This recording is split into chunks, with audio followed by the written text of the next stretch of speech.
Culture Not Important? Guess Again with Eric Farber, episode 65. Are you ready to make your law firm a profit-generating machine that will free up your time and skyrocket your impact? With more than 2 decades of business growth experience and having proven that you can be successful while prioritizing your family and your impact, introducing the Profit with Law podcast. I am your host, the creator of the firm differentiator 10X Effect, Moshe Amsel. Well, hello and welcome to another episode of Profit with Law. I am your host, Moshe Amsel, and today we have a bonus guest episode for you. And our guest is Eric Farber. Eric Farber is the founder and CEO of Pacific Workers' Compensation Law Center, and he's got a law firm that's over 50 people employed at the firm, and amazing story of growth. Went from 4 to 50 employees in a matter of 4 to 5 years. I had a really good time talking to Eric and interviewing him for the show. It was just a great conversation. And he just released a book. It actually came out this past Monday called The Case for Culture. And the book is all about how important culture is in your law firm. Whether you're a solo or have hundreds of employees, culture is so important to the health of the employees and therefore the health of your business. And we talk about where employees fit in as far as stakeholders of your law firm and why how you treat them is so important. And that's the crux and the epitome of the culture and what it drives for you. Culture covers so much, and there's no way that we can cover it all here on the podcast. So I encourage you to go out and get Eric's book called The Case for Culture and read it, and then come back and share your thoughts on the book with me in our Facebook group, in the Law Firm Growth Summit Facebook group. Now, a few things that I wanted to mention before I jump into the interview. First of all, we have still 8, as of the time of this recording, 8 free coaching sessions available. If you're interested in getting a free coaching session, it's a 90-minute session with me where we can dive into what might be holding you back, stopping you from achieving the success that you want, and really help elevate that and open your eyes up to that and figure out what you need to start focusing on to move the needle in your law firm and get to the goals that you want. If this sounds like something that you're interested in, you want to go to profitwithlaw.com/free coaching, profitwithlaw.com/free coaching, and just book a calendar slot with me. I'm going to be doing free coaching sessions all the way until March 16th. So that's how far out you can book a spot. And then we're going to close that out. And I don't know the next time that I'm going to offer these free sessions. It might be soon. It might not. It really depends on what else we have going on. And there's a lot going on behind the scenes that I can't wait to share with you soon about some upcoming events that we're doing. So going back to the free coaching session, we're actually starting a 90-day law firm turnaround group coaching program. And the free coaching session is going to be an opportunity for me to find out whether or not this is a good program for you. So if it sounds like something that you would want to be exposed to, have an opportunity to completely turn around your law firm and get it headed in the right direction in a matter of 90 days, then you want to make sure that you book that free call with me. So go to profitwithlaw.com/free coaching, and you can take advantage of this offer. Again, only 8 spots available. If those 8 spots get filled, you simply will not be able to book the call, and you'll have to wait for the next opportunity. So make sure you do that. The second thing that I want to mention is I mentioned this at the end of the interview, but I'm going to mention it here, and that is Eric was kind enough to agree to come back and do a live Q&A with you, my audience, on Profit with Law. And what we're going to do is if we have a minimum of 20 people send us confirmation that they have purchased the book, and he's also going to share at the end that it's available on Amazon for 99 cents, the Kindle version, for the first 2 weeks that it's out. So as you're listening to this now, if you're listening to this when it comes out, it's available right now on Amazon for 99 cents. If you just take a screenshot of your receipt or take the receipt email you got and forward it to info@dreambuilderfinancial.com. Again, that's info@dreambuilderfinancial.com. If we get 20 of those, we're going to get Eric on a live Q&A and be able to invite everybody to that. So definitely you want to make sure that you go out and buy the book and send us that proof. Lastly, we are going to, there's a lot of things that get mentioned on this interview, and I want to give you one place where you can go to access all of the various links, to access any of the things that we mentioned. There's a couple of books that are mentioned, as well as previous podcast episodes. So it might be showing up in your podcast player, but just in case it is not, what you want to do is go to profitwithlaw.com/065, profitwithlaw.com/065 to access the show notes from today's episode, where we'll link up all these resources for you so you don't have to try to remember it or worry about writing it down while you're doing what you're doing. And I know you might be running, you might be driving, you might be taking a shower right now. Whatever you do when you're listening to the show, just keep doing it, and don't worry about jotting any of this down, because we're going to keep track of all of it for you. And just go to the episode show notes to get all of it. That's all. I'm not going to take any more time. I'm going to jump right into this interview because it is an amazing interview. I think you're really going to enjoy it, and I look forward to getting your feedback on it. Take care. I'm really excited to have Eric on the show today because his book is just released this week, and it's available on Amazon. We're going to make sure to link that up in the show notes for you. As a matter of fact, we'll make an easy to remember link for you, which I'll plug right now at the beginning, and that's profitwithlaw.com/case for culture. profitwithlaw.com/case for culture. Eric, welcome to the show. Thank you very much, and thanks for having me. It is absolutely my pleasure. I love having new guests on the show we haven't really had a chance to speak to before. And your book is really goes hand in hand with some of the information that we had on the Law Firm Growth Summit, where on the day that we talked about leadership and team development, we talked about culture. We had a speaker who covered that in a session there. And I'm excited to dive into the topics of your book. But before we do that, my listeners are eagerly waiting to find out, who is this guy, Eric Farber? So can you just give me a bit of a background of how you got into law, and then where that journey took you, that you ended up at this juncture of becoming an author and putting out a book specifically about culture? Well, I think you're kind of, I'm going to summarize 25 years altogether and maybe going back a lot further. I think I was always driven to be a lawyer. I was always justice and learning about justice. And really, the First Amendment was something that I was learning about when I was a kid. And I always wanted to be a lawyer. And it actually led me to really wanting to be an entertainment lawyer. There was so much out there. I always thought entertainment was on the forefront of First Amendment and free speech. And so I ended up going to law school after spending my undergrad at Arizona State, and went to law school, and then almost immediately took off and went to LA and worked in the entertainment business for a while, a couple of years. First at one of the talent agencies, and then I moved over to a film company based at Sony Pictures. And it really wasn't what I ended up kind of wanting to do. Through a lot of soul searching, I wanted to be a lawyer again. And so I moved back to San Francisco, where I ended up through a contact, a friend of mine representing the Tupac Shakur estate for many years in various things like trademark infringement, copyright cases, and ended up working with the estate for almost 18 years.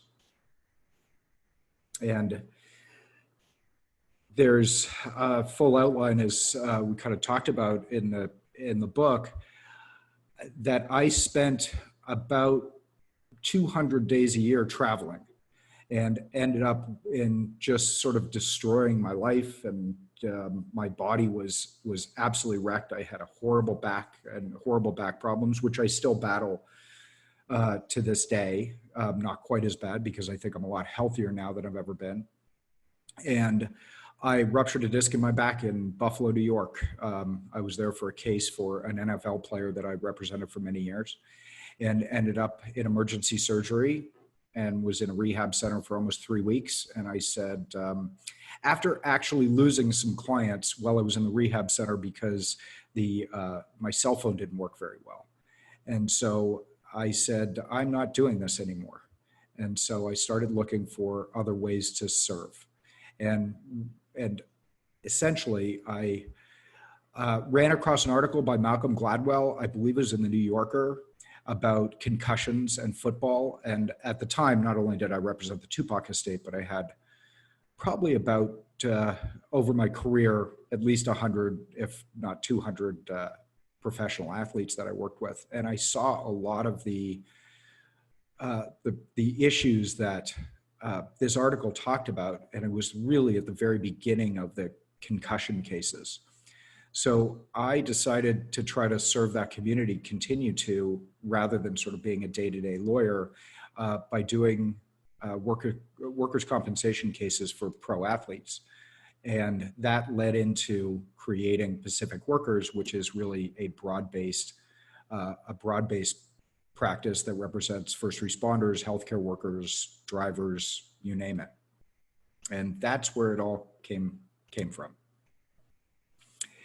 In growing Pacific Workers, because we grew pretty quickly, and we really tried to lead with a customer service, a customer service philosophy, because it really was non-existent in the workers' compensation in our area. They're generally very high volume shops, and customer service doesn't go well in high volume shops and law firms.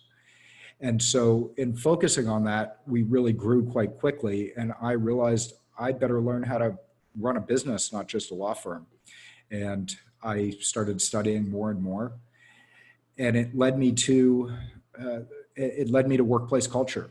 And creating a great workplace culture would help grow and continue to grow. And we started out with 4 people in 2014, and we've grown to almost 50 in 2020. And in really looking around so much and trying to get information, I didn't see anything about culture and law firms.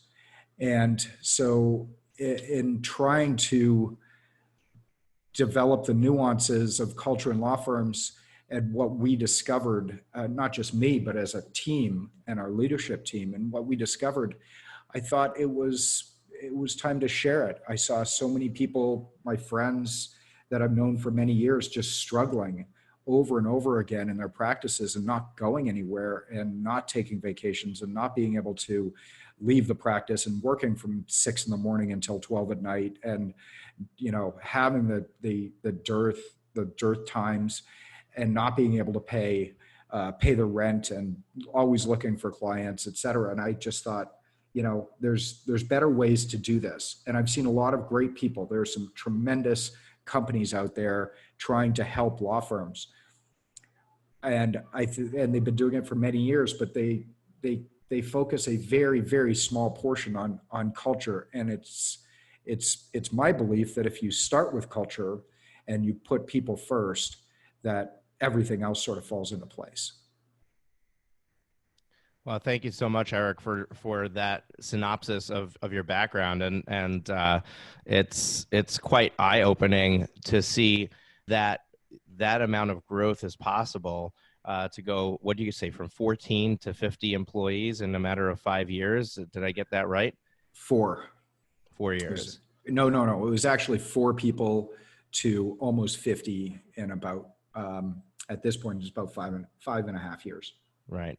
Yeah. So I'm sure that there's plenty of people who are listening to this podcast that have a law firm with 4 people in it, and I'm there's a couple of questions that come to mind that I'm sure that they're asking, and the first is, at what point is the right point to be thinking about culture? I mean, if I'm a solo and I have no staff, then, is culture important? If I am at the 4-person level, where does culture fit in the pecking order when there's so many things that we need to learn, we need to get good at? When is the right time to focus on that? Always. I think that it starts, if you're talking about the true solo who's, got an office. Maybe they don't even have an office. Maybe they're, working from their dining room table. I've done that before. Um, they're deciding what they want. And, it's much harder to instill a culture and change a culture later when you've got 50 people than it is when you're starting out and you've got one. So if that solo is really interested in building a practice, then their time to think about it is before they get started. And whether that's creating processes, creating what the growth plan for anybody they hire means. When they're 4 people, they've got to ask themselves, do they only want to be 4 people or do they want to grow? And I believe that all businesses either grow or die. And so if it's a 2-person law firm or a 4-person or a 400-person, and there's plenty, there's somebody, a team, a group has to be thinking about culture every day. Yeah, absolutely. I couldn't agree more with that. I think that I think it's very easy for us to table culture as something, oh, I'll get to that later. And what we don't realize is that everything that we do every day, our decisions are being driven by the culture that we're creating. So even if we haven't intentionally set out to create a specific culture, it's being created in the process through our actions and the way that we're behaving. If we're not intentional about it, then we'll end up creating a culture that looking back, we're not so happy. We've kind of created a monster. Is that what you're seeing out in the marketplace as well? Oh yeah, and it's not just law firms. I mean, and it's great to use the word intentional because you are intentionally creating a culture, just like you're intentionally choosing what cases you're going to take. And frankly, it's probably more important to intentionally choose your culture than what cases you're going to take. Um, and and the marketplace, the vast majority of companies in America, I don't care if they're law firms or not law firms, don't have a culture that's respectable, doesn't have a culture of growth, a culture of learning, a culture of gratitude. Um, they have nothing. And the truth is, every company in America, if they're 2 people or 200,000 people, has a culture. And a great example of that is the difference between the culture at Costco and the culture at Walmart. These are 2 massive, massive employers. And the culture at Costco is a place where everybody loves to work. And the culture at Walmart, the reputation is horrible. In fact, I just saw that Walmart is now offering some sort of college tuition reimbursement to its employees, and it works out to $1 a day. And I thought, who's going to get anything on $1 a day? I mean, that's just lip service to the words culture. And it's really the difference between shareholders and stakeholders. For many, many years, businesses, in fact, I believe it's even codified in most states, especially for public companies, they have to put the interests of the shareholders first. Actually had a long discussion about this with one of my golfing buddies who is another lawyer, and he said, it's ridiculous. You as a corporate lawyer, you have to put shareholders first. That idea of putting shareholders first, I think, has had an incredible level of detriment to American business, because truthfully, you have to put stakeholders first. And everybody the company touches, everybody the company works with, the teams, the clients, the vendors, if you put and concentrate on stakeholders before shareholders, kind of you flip the script, and the shareholders in the end benefit. So that's really the way we look at it. We have a mission at Pacific Workers to provide world-class customer service to our clients, our team, and our community in equal parts. So creating that intentional culture is very important. You have a culture in your law firm, you have a culture in your business. What kind of culture it is, unless you have intentionally set out to create something, it's probably not a culture that you're going to like. Yeah, and along those lines of stakeholders, I believe I'm looking through the podcast feed to figure out if there was a place that I already spoke about this, because I feel like I covered it on the podcast at some point, but didn't find the episode right off the quick scroll. So, but I firmly believe that there's a huge mistake that happens in businesses out there in identifying and figuring out who is the stakeholder that we should prioritize, because shareholders, clients, employees are your primary three stakeholders, right? And the needs of each of them may seem to conflict with one another at different junctures in the business. And you as the business owner have to determine which one of these is going to win. Who are you going to prioritize over the rest?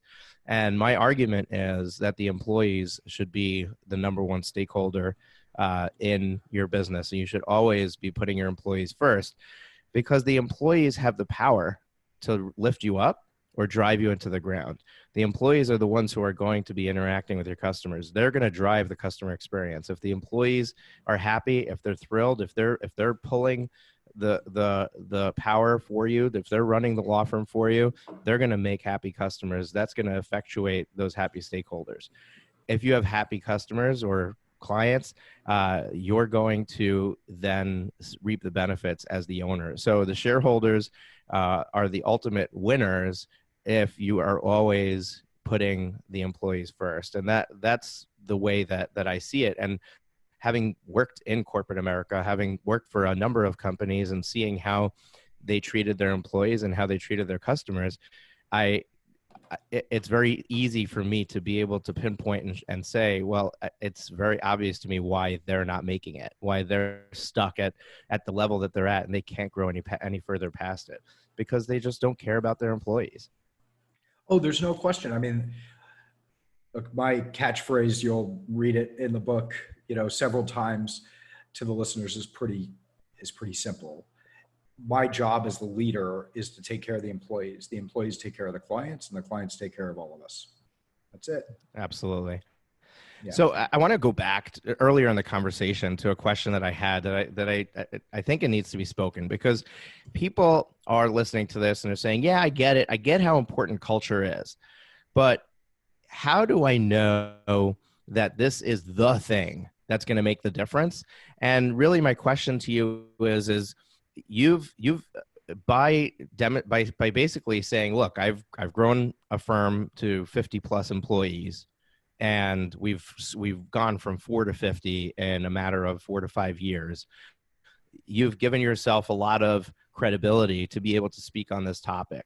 So my question to you is of all the potential things out there that you could have pinpointed and said, this is the key to unlocking the value in a law firm and being able to propel growth, how did you come up with culture? What was the thing that told you, this is it, this is where I'm going to hang my hat and I'm going to write my book, and this is where people should be focusing? Well, I mean, this is, it's a sort of a long story, and there's lots of different things, and we learned a lot along the way. But a lot of it started very simply with the fact that we were growing quickly. I'm a decent marketer. I was lucky enough to bring in a great digital company that made us even better marketers. And we were losing people. We were a revolving door. And I always knew that law firms, by its nature, are revolving doors. And, I read, and I had read something about the incredible cost of turnover, and I knew, okay, I've got to reduce turnover. Well, if you're going to reduce turnover, that means you've got to make happy employees. And where it really came from was my partner, Bilal, who I started the firm with, did an employee survey when I was actually headed out of town. He called me and he said, I did an employee survey and I did it on my own because I didn't think you would say okay to it. And I said, you're probably right, but tell me the results. And he said, well, it's okay. There's some good and some bad, but what people really want is direction and training. I thought that's really interesting because culture is made up of so many things. I mean, I understand this much better now. Culture is not about the foosball table in the office. Culture is about doing things the right way, everybody getting in sync, swimming the right, sort of swimming in the same direction or rowing in the same direction. I talk a lot in the book about a culture of discipline, and a culture of discipline really means doing things in the same way, but then giving autonomy to the people who are doing the rowing. If you basically sit them down and say, those people in the upstairs corner office came up with this process that you need to do every day, and you have absolutely no say in how it's done, even if you see a mistake, that's a pretty demoralizing way to live your day every day. You want to give them the autonomy to change the process, to be a part of it, to learn as much as possible. We have constant training in our office. That's part of our culture of growth and culture of development, professional development. One of the mottos in our office, or one of the things we say is the seat you occupy is temporary. The speed at which you move to the next seat is up to you. So they know that, somebody in the office knows that the next level is available to them. It's always available to them. So I did it again. I probably didn't really address your original question, Moshe, but this is culture sort of leads from one thing to the next. There's the culture of discipline, getting everybody on the same page. There's also that culture of gratitude and appreciation. So people think we're absolutely crazy. We get together 50 to 60 times a year together as a company. So every week we're doing things to show the employees how much we care and show them how much we appreciate. And then we celebrate their wins of the week, where people bring like, hey, I was able to accomplish this week. I was really struggling with this, and hey, I got through it, or I got this great result for a client. And that's everybody, right? Or the operations department, where they've fixed a process that they've been working on to make it more efficient. We always say their clients are the rest of the firm. So there's a lot of things that make up a culture. And really, at the beginning, you just got to start slow, figure out what's going on in your workplace, figure out what's going on with your employees, and then attack the most important thing first. And usually it has something to do with, basic employee happiness and their autonomy over their jobs. Yeah. So my question to you is once you started to focus on the employees and focus on the culture, and you created this environment that you're in now, have you solved the problem? Is your law firm no longer a revolving door? The turnover of good people is definitely reduced. I haven't done a count in a while, but it's absolutely minimized. Look, you're in any culture, especially when it's a shifting culture or it's a specific kind of culture, there's probably people that don't fit. A great culture can also be a very difficult culture. We have a culture of high performance, and some people just don't perform that well or don't want to perform to those levels. They're going to exit out. So I always say, what's your turnover of good people? But our turnover of good people is pretty minimal these days. And that itself, because turnover is so expensive, just leads to greater profits, greater growth. And I believe it's about 70% of employees in America are actively looking for other jobs. Over 80% think about looking for other jobs. Turnover in the average company in America is in the 40s. I think it's 48%. Turnover in companies that are listed as best workplaces is about 13%. That's phenomenal. That stark difference between 13 and 40%, and think about the costs involved. I mean, I know how long it takes to bring on an employee here in my company, and we do indeed have a culture here for education. As a matter of fact, we earmark an hour and a half of every single day for continuous learning for our staff here in house, and we're constantly providing them with courses and other pieces of information. We encourage book reading and that kind of thing. But I can totally, I look at that expense and how long it took to get somebody to be really pulling their own weight and being a team player to the point where they are getting that autonomous voice and being able to make decisions on their own and really carry their weight completely on their own. And we're talking about months, probably 6 months before somebody is completely, a fully functional employee as part of the team. And to have that turnover at 40%, it's just a huge amount of waste. So it totally makes sense that this would affect the bottom line by solving this problem. I do want to point out to our listeners that you made a statement and you said that you always knew that law firms are revolving doors. And the way that you got to the point where you were able to resolve that is by questioning that belief. And I think that as business owners, we walk into situations with preconceived notions of how something is and sometimes take it for granted. If you had just continued with that belief and not questioned it, you would have just accepted the turnover for what it was and not tried to fix it. And imagine where you'd be today if you had done that, if you had just taken it at face value and not resolved that issue. So I think it's important for us to constantly get into this habit and this mode of questioning our beliefs and questioning the things that we're taking for granted as a given, and say, why can't we be different? Why can't we row against the current? Why can't we make our law firm the one that's able to overcome this challenge, this obstacle? And I love that you've effectively done that, even though you don't have the numbers to share with me today. It's obvious from the fact that you're doing all these things that are putting the employees first, that your turnover is not going to be at 40%. No, it's nowhere close. And we don't have to accept the norms in anything we do. We've got to be able to challenge some of these things. Even in doing all this press and doing all this media for that Lioncrest, the publisher, has set up, it's interesting because I get the same things over and over again. Everybody seems to be focusing on things about lawyers and this turnover.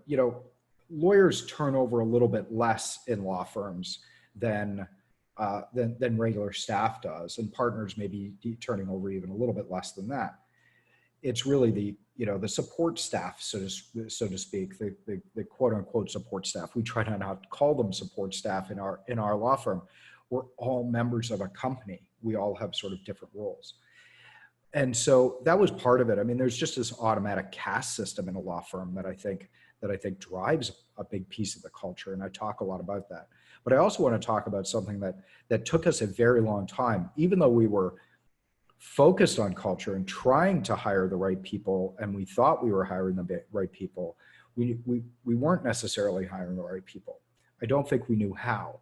And that really only came into play a couple of years ago, which is why I say, our turnover went down, and then it actually started going back up as we grew, simply because of percentages and numbers. But I read across a book called The Best Team Wins, And it's really about predictive hiring, hiring the right people. And it's by Adam Robinson. I highly recommend it. I do talk and summarize quite a bit of it in my book, because hiring the right people is the most important thing you can do. The team that is going to help build the company is everything. As Jim Collins, the great management thinker, said, hire the right people and try not to hire the right motivated people and try not to demotivate them. And that is the key to success in any company. I'm not going to, talk about whether your product's going to, rise or fall, or if you're going to decide to set up to do basic LLCs these days for people. I don't think it's going to be all that successful. LegalZoom's already knocked the legs out of that one. But if you have if you're setting up to do wills and trusts, if you figured out your product well, this is it. This is how you grow it. Finding the right people. Yeah, and I think, not to be contrarian in this conversation, but even your example of LegalZoom, I think that's another example of questioning the norm. And if you can understand what people who struggle with LegalZoom are struggling with, and you can solve that, then you can compete with LegalZoom. Oh, sure. Absolutely. Sure. So there's room in the marketplace for everybody and anybody, and you just have to find the thing that's going to be where you differentiate yourself from other people, and you have a specific market that you serve, whether it be in the practice area that you choose, or the geographic area that you're in, or the type of client that you're serving.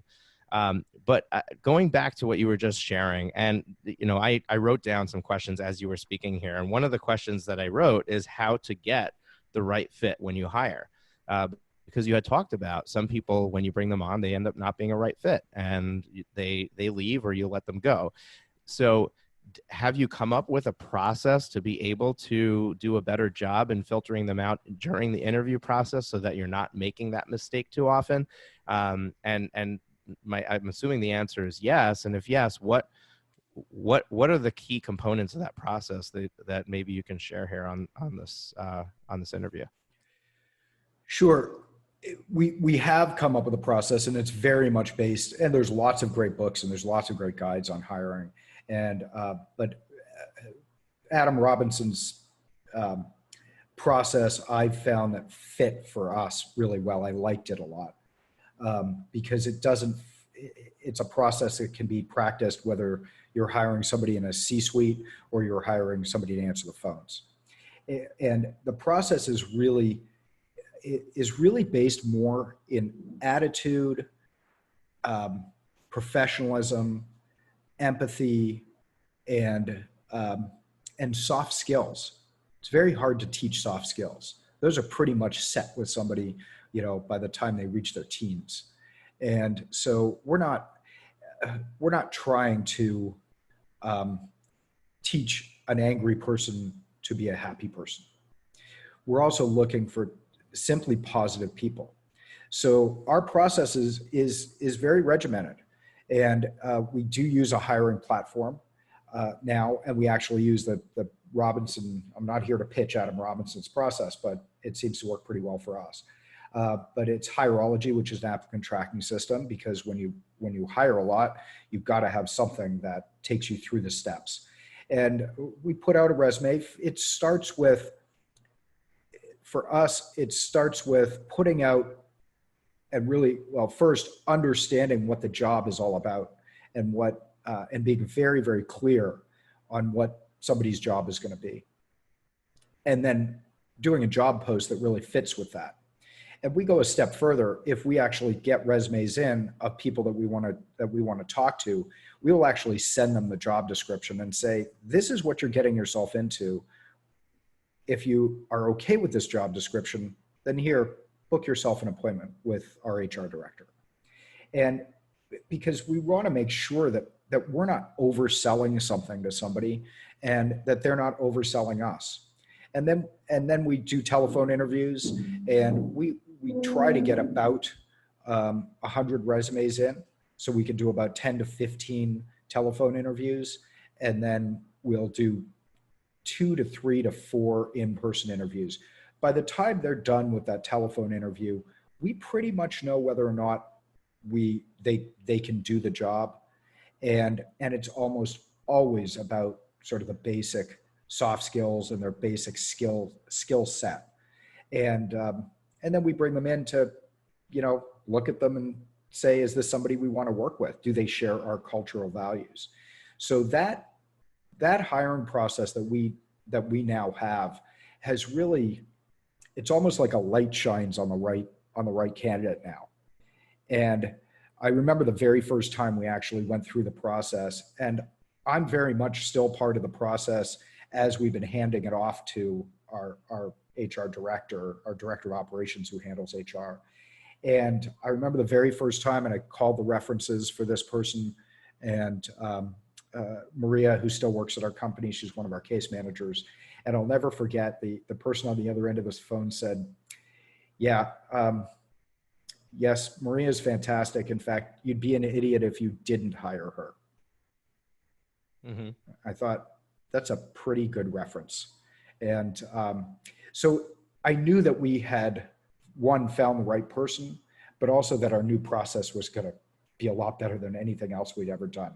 One of the other things I really like about the process that we're going through now is the questions that are asked are pretty much identical for every job we do, every job that we offer, from lawyer to operations to case management department to the intake department to our marketing. They're all the same questions. They're very broad-based, and we let people talk about themselves.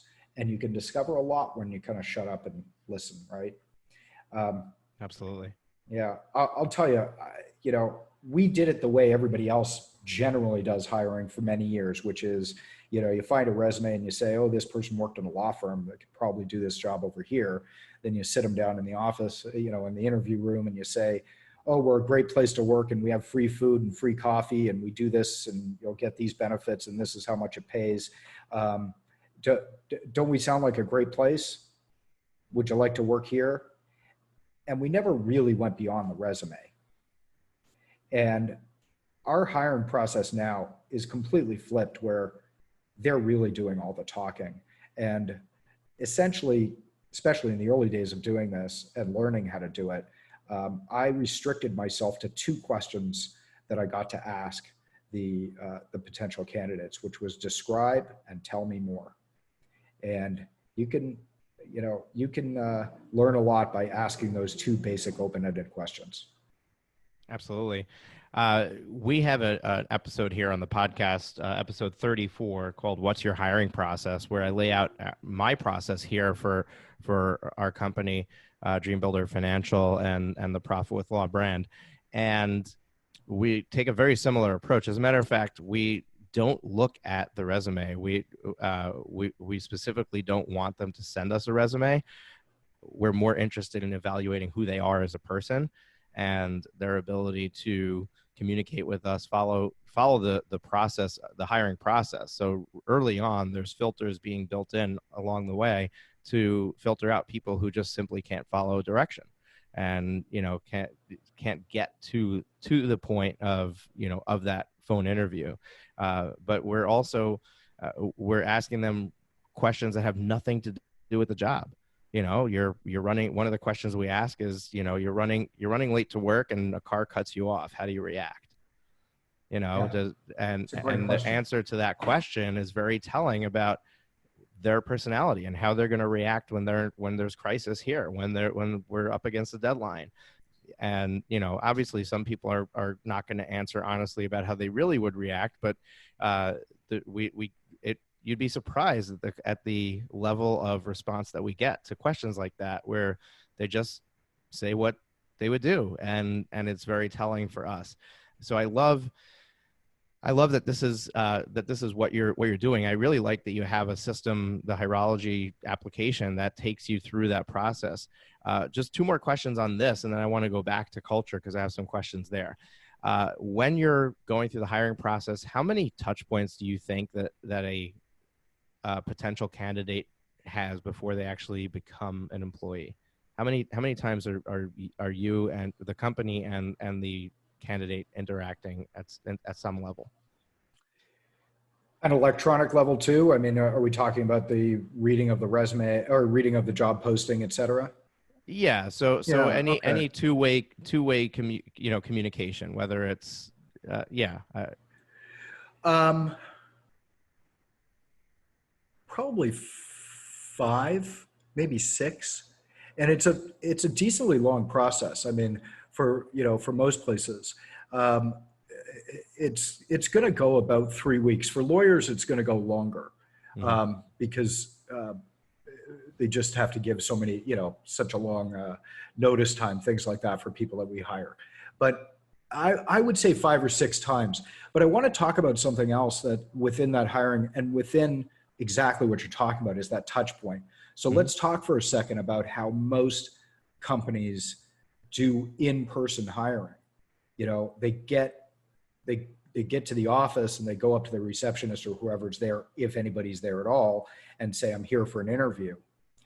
um, we Because we value customer service so much and that we want to show people that we do things right and that our employees are going to get an employee experience the same as anybody else. We have an agenda written out. We have somebody there to meet them in the lobby. We have, their name on a door. We bring them coffee or whatever else they want. We have, drink stations in every conference room. We are going to show them exactly what they're doing. They're doing pre-employment testing as well. So they're going to spend generally about 3 to 4 hours with us, sometimes longer, and we will sometimes even bring them back in again to meet other people. But we're trying to set that experience up for them too, to show them, one, give them a good experience when they come in, to show them if they join us, that's going to be one of the really important things that they're gonna have to do for somebody else. Yeah, absolutely. I think that right there, that sets you apart from so many other places, because who else is doing that? Anybody who's gone to more than 3 or 4 interviews knows that the norm out there in the marketplace is to basically treat you like crap until you're hired, and then at that point, does it continue that way or not? It Exactly. depends. I was So going to say, and they just continue that, treat you like crap until the day you quit. right, Right. many cases, many times that is the case. Right. Yeah. It's, you know, I'm sure you've talked about this before about hiring. Look, you may put out a job post, and we did this so often, which was we're desperate to put another person in the seat. So we're going to hire from the pool of candidates that apply. And Well, that might right, be right there, 12 people, right or there, it might be 100. the Right. word desperate right there is the key, right? You can Yeah. never hire when you're desperate. That's No. the worst time to hire. Exactly. But it happens all the time. And especially like in our growth going from 4 to 50, um, we're always hiring somebody. And the different departments come in and say, we need another person here, or this person quit and we need another person. And so, right now, I think we've probably got 2 or 3 jobs open right now. But it's really important to be disciplined in your hiring process. Like anything else in your company, be disciplined. Don't don't hire just because they're the best person in the candidate pool. If they're not the right person, keep hiring, keep looking. Yeah, and that's the hardest. I mean, so many things that we do as business owners requires patience, and we want results now. We want from the moment that we open our business, we want to be successful on day one, and it's that constant impatient attitude of the entrepreneur, of the business owner, that gets us in trouble time and time again. And this is just another example of that, where you don't want to settle for the best of the applicants. You want to get the person you dreamed of, and sometimes that means that you just have to wait or try another avenue. So I don't want to stay in this rabbit hole too far, because I want to go back to talking about culture for a moment, because I have some more questions there, and we're running out of time. We definitely can at some point come back and do a whole episode just on hiring and dive even deeper into this.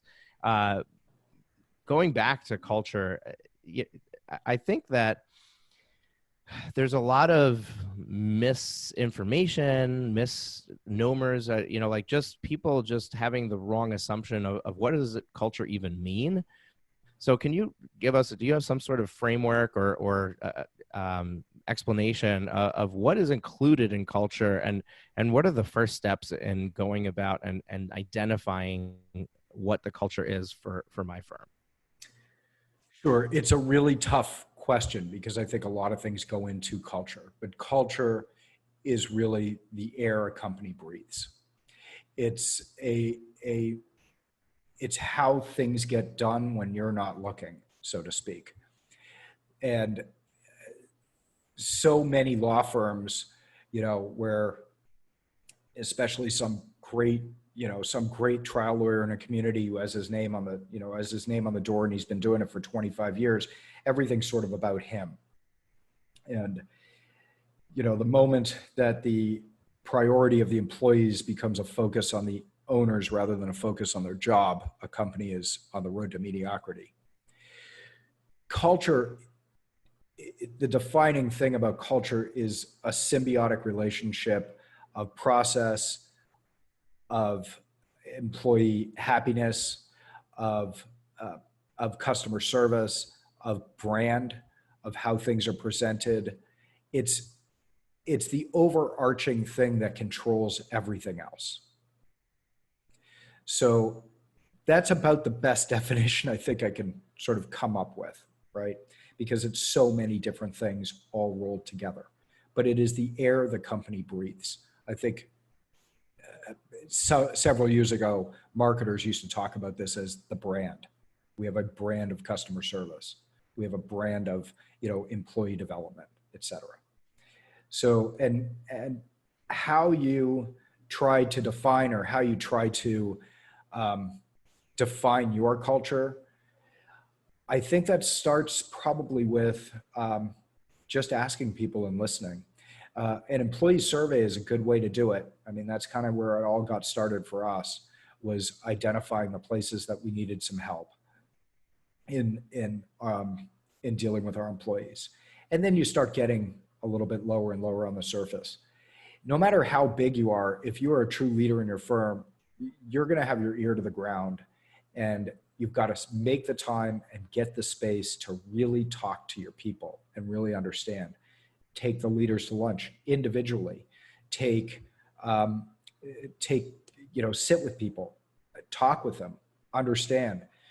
And it's really hard for a lot of leaders, but you got to learn to listen.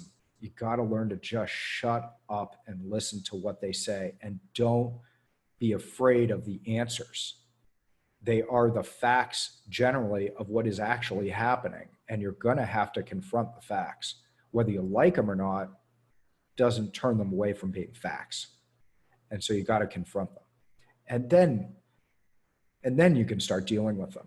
One of the ways that we were able to turn around quickly was the fact that I wanted to go after two things, which was training to make people better in their jobs and giving them more information. And the other was simply appreciation.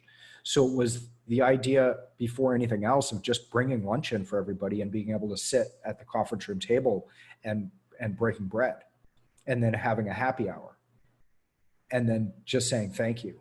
And that's where it kind of starts, because then you're at least showing them some appreciation, then giving them some transparency. People don't make much money in your firm. Try to figure out quickly how to pay them more money. And if that means you take home less, because you want to make, you want to start with, the basics. You got to make sure your people are not starving.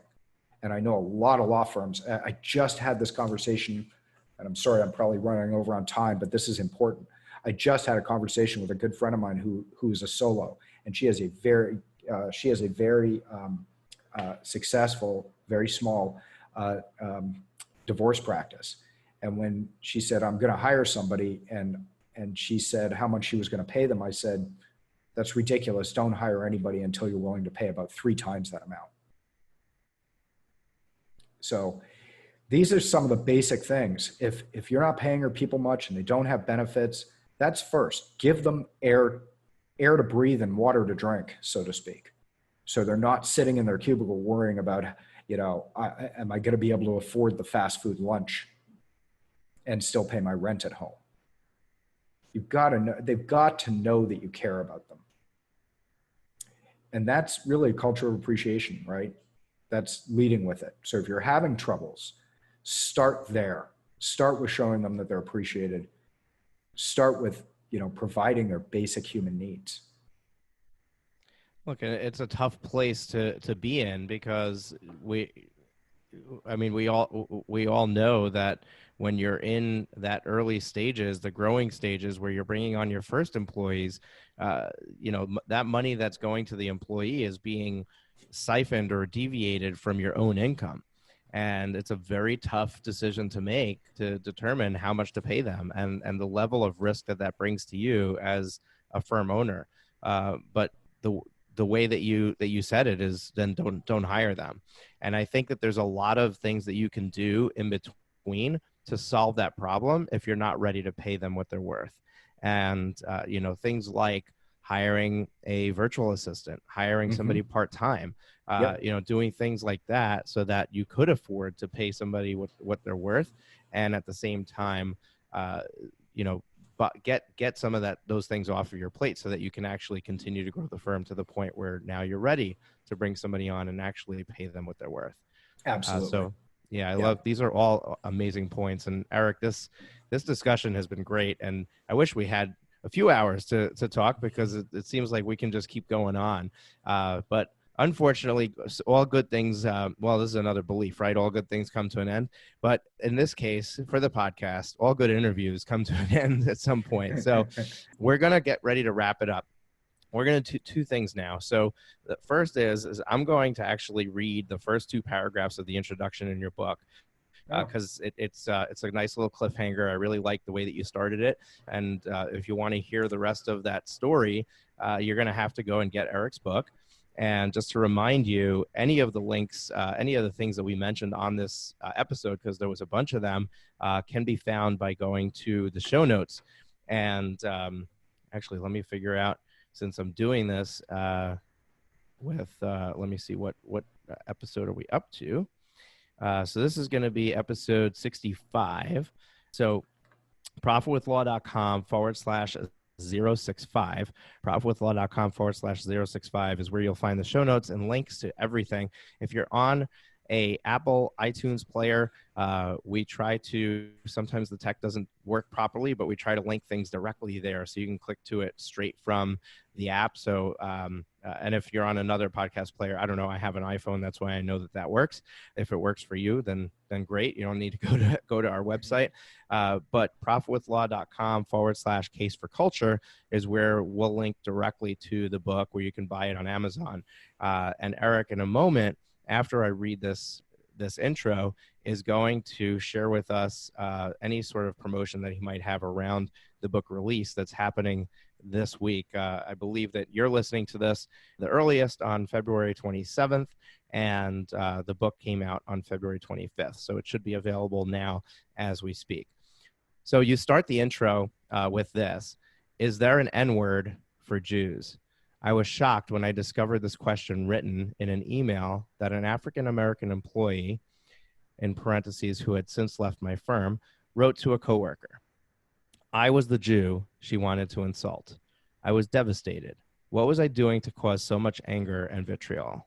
How had I made an employee feel so alienated? Why didn't my staff like me when I worked so damn hard?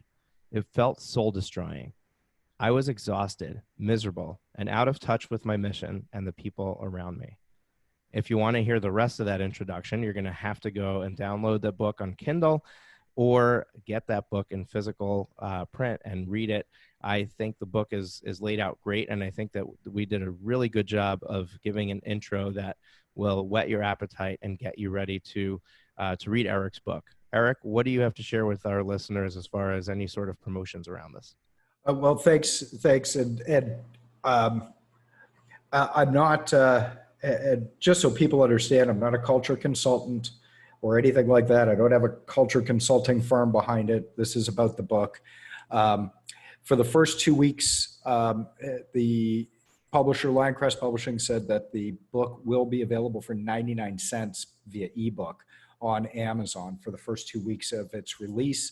So your podcast listeners will be able to go to your site, link through, and be able to get the book for that, for the 99 cents, which I really appreciate that, because I want to get the message out there before anything else. The other thing is, I mentioned a couple of authors and that I really like, that really had an impact in my development, in my professional development, personal development. I actually have a list of the top 10 books that I recommend for growing a law firm, and have some descriptions for the top 10. There's a whole bunch of other ones, and it's thecaseforculture.com. And if you click up above, there's a reading list, and that you can go to the reading list page, sign up for it. And I encourage people to do that. I'm going to be sending out some summarizations of books and things about once a month. And there's no purchasing or anything like that. I purely just am trying to put the information out there. I do want to say, Moshe, some of the stuff that you talked about, and I'm going to have to go back and listen to 64 different podcasts now, sounds pretty interesting. And I really like what you guys are doing. Thank you, Eric, for that. I really appreciate it. And I'm going to put you on the spot right now. Sure. Here's what I want to do. If we get at least 20 people who confirm that they've purchased this book after listening to this podcast, would you be willing to go on a live Q&A with my audience? Absolutely. I think that would be great. So here's what you got to do, folks. When you purchase the book, just take a screenshot of that purchase confirmation from Amazon or whichever bookstore you've purchased it from. Send it in an email to info@dreambuilderfinancial.com. And again, this will all be linked up in the show notes, info@dreambuilderfinancial.com. And if we get at least 20 of those, we'll set up a date and time with Eric and set up that live Q&A, and we'll run it live for not just the purchasers, but anybody who wants to join us in our Facebook group, the Law Firm Growth Summit Facebook group. And if you're on my email list, you'll find out about that as well. I'd love to help Eric get this book into as many hands as he can. I'm a big believer in your success, and whenever a new book comes out that has the ability to unlock that key for you, to be the key for you to unlock that success, I want to help motivate you to put it into your hands. So take advantage of that 99-cent Kindle offer if that's the way that you're going to do it, or buy the book. I like physical books. I have plenty on Kindle as well, but I love holding a book when I'm reading it. So I'm definitely going to be getting my hands on the physical book, and I encourage you to do whatever works for you, but definitely add this to your repertoire of reading in the upcoming weeks, and I look forward to your feedback on it. And Eric, thank you so much for your generosity, your time on the show, and this is going to be one of our most downloaded episodes for sure. Such great information that we've covered here. Hey, thanks so much. And really, I appreciated you reading those first couple of sentences. I'm going to call them publisher and say, hey, well, I got a new Audible reader. I don't know if I want to do the whole book, but I certainly could. I've got a couple of kids in the age where I need to read them books, so I've been practicing. Yeah, well, it sounds like it. I really appreciate everything. This is really it's a great show, and I was just lucky to be a part of it. Awesome. So if you like this episode and you want to hear more, make sure to hit that subscribe button on your iPod or iTunes. Where am I going? On your podcast player, make sure to hit that subscribe button, and this way you get notified every time a new show is released. If you're loving the show, please do us a favor and rate and review the show in your favorite podcast player. Those ratings and reviews directly drive interest in the podcast. When somebody checks it out and wants to know, should I listen to this? they're looking at a few things. One of the things they're looking at is to make sure that we've been around, that we're consistent, which is my job, but they're also looking at ratings and reviews, and that's your job. So if you can do me a favor, take just a few moments and do that. That would help other people get this great information so that you're not the only one listening to the Profit with Law podcast. And with that, I will see you guys on the next episode. That's it for this week's episode of Profit with Law. If you have enjoyed the show, please consider sharing it with at least one person. Imagine how many lives we can change if we each shared this episode. Another way to share the episode is on social media. We appreciate your support and look forward to you joining us again next week.